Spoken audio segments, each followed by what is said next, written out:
ဒီနေ့ master class မှာတော့ Morgan Housel ရဲ့ The Art of Spending Money ဆိုတဲ့စာအုပ်ကိုကျွန်တော်မျှဝေသွားပေးပါမယ်။ဒီ Morgan Housel ရဲ့စာအုပ်နှုတ်ကိုကျွန်တော်ဒီ AM မှာ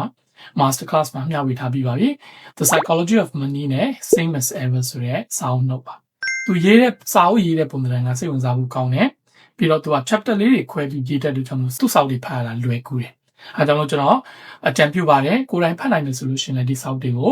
ဖတ်ကြည့်ပါ။ဒီနေ့ပြောမယ့်ခေါင်းစဉ်လေးကတော့ The Art of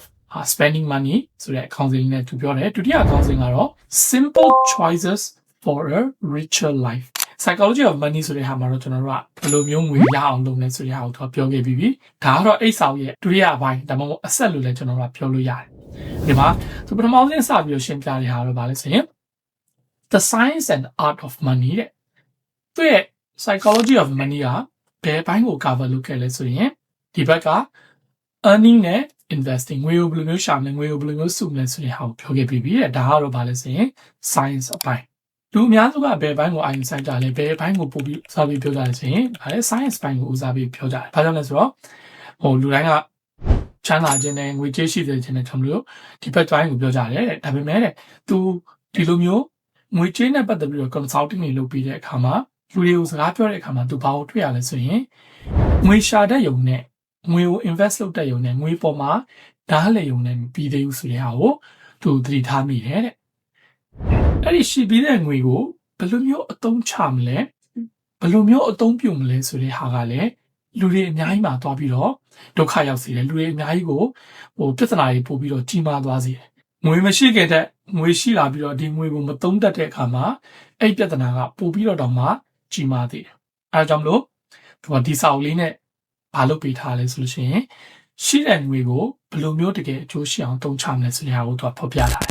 ်ငွေသုံးတဲ့ဟာကိုသူကဘာအနေနဲ့ဖော်ပြလဲဆိုရင် art ဆိုတဲ့အနေနဲ့ဖော်ပြထားတယ်အနုပညာဆိုတဲ့သဘောတရားအနေနဲ့ဖော်ပြထားတယ်ဆိုလိုတဲ့သဘောတရားက science ဆိုတဲ့ဟာကအမှန်မှားဆိုတာရှိတယ် art ဆိုတဲ့အနုပညာမှာကျွန်တော်တို့ကမှန်တယ်မှားတယ်ဆိုတာမရှိဘူးလူတစ်ယောက်နဲ့တစ်ယောက်ရဲ့အမြင်ပေါ်မှာလူတစ်ယောက်နဲ့တစ်ယောက်ရဲ့သဘောတရားပေါ်မှာလူတစ်ယောက်နဲ့တစ်ယောက်ရဲ့စိတ်နေစိတ်ထားပေါ်မှာမူတည်ပြီးတော့ကျွန်တော်တို့ကဒါ effective ဖြစ်လားမဖြစ်လားတကယ်အသုံးဝင်လားတန်ဖိုးရှိလားဆိုတာကိုတိုင်းတာလို့ရတယ်။အဲ့တော့ဒီပထမဆုံး chapter ရဲ့အစမှာပေါ့နော်ဒါဗာလေးနဲ့စတာလို့ဆိုရင်ဒီအမျိုးသမီးကတဲ့မျက်စိခွဲတဲ့ဆရာပဲပေါ့နော် LASIK ပေါ့ LASIK ဆိုတာကျွန်တော်တို့ရဲ့ဒီမျက်စိကိုကျွန်တော်တို့ညှက်မှန်တက်ဆရာမလို့တော့လီဇာနဲ့လှုပ်လိုက်ပြီးတော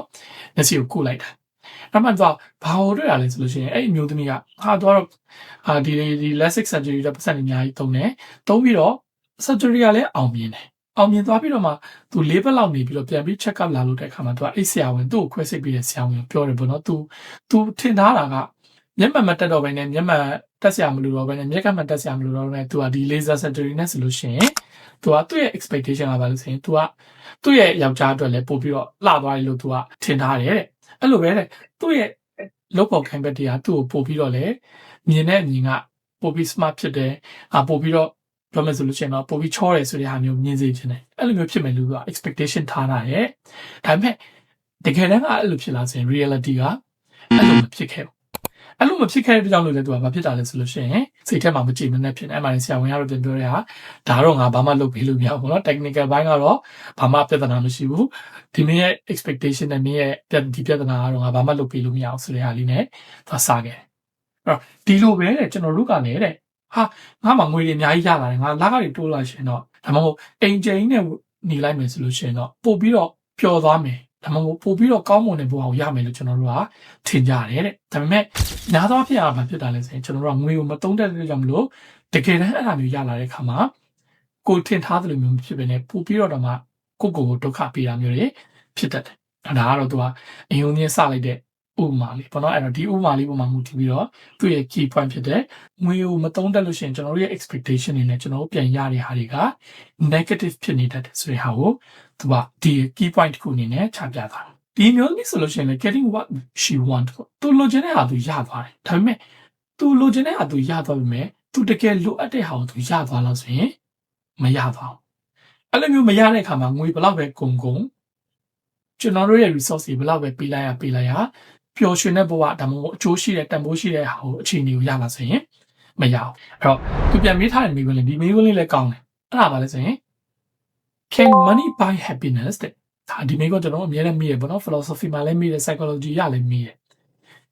ငွေကားတဲ့ပျော်ရွှင်မှုကိုဝယ်လို့ရ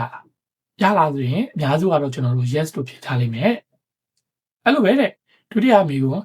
can spending money makes you happy အဲ့တော့ဒီငွေတွေကိုသုံးရတဲ့ဟာကလည်းကိုယ်ကိုပျော်ရွှင်စေနိုင်လားဆိုရင်အများစုက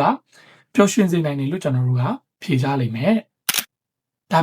ပေမဲ့ဒါကိုတိတိကျကျလေ့လာကြည့်လိုက်တဲ့အခါမှာဒီမှာဘာကိုတွေ့ရမလဲဆိုရင်ဒီမှာရေးထားဒီငွေနဲ့ပတ်သက်လာလို့ရှိရင်ကျွန်တော်တို့လူတွေအများကြီးထင်တယ်လို့မျိုးတကယ်တမ်းမဟုတ်ဘူးတဲ့ပို့ပြီးတော့ရှုပ်ထွေးတယ်ခုနပြောတဲ့ပို့ပြီးတော့လည်းပျော်ရွှင်စေနိုင်တယ်ပို့ပြီးတော့လည်းဒီငွေသုံးတဲ့ဟာကလည်းကိုယ်ပျော်ရွှင်မှုကိုပို့ပေးနိုင်တယ်ဆိုတာဟုတ်တယ်တဲ့ဒါပေမဲ့ဘယ်ချိန်ကြတော့မှဟုတ်တာလဲဆိုရင်ဒီငွေကိုတကယ်သုံးတတ်တော့မှကျွန်တော်တို့ကခုနကအပေါ်ကနှစ်ချောင်းကမှန်တာတဲ့တကယ်လို့ဒါကိုကျွန်တော်ကမသုံးတတ်ဘူးဆိုလို့ရှိရင်ခုနအပေါ်ကနှစ်ချောင်းကမှန်မှာမဟုတ်ငွေသုံးတာများဘာများခက်လို့လဲလို့ကျွန်တော်တို့ကစဉ်းစားကောင်းစဉ်းစားလိမ့်မယ်အဲ့ခါကျတော့မှဒီစာရေးဆရာကကျွန်တော်တို့ကိုအသေးစိတ်ကျွန်တော်တို့မမြင်သေးတဲ့မစဉ်းစားမိတဲ့ရှုထောင့်တွေဥပမာတွေနဲ့သူကကျွန်တော်တို့ချပြပါမယ်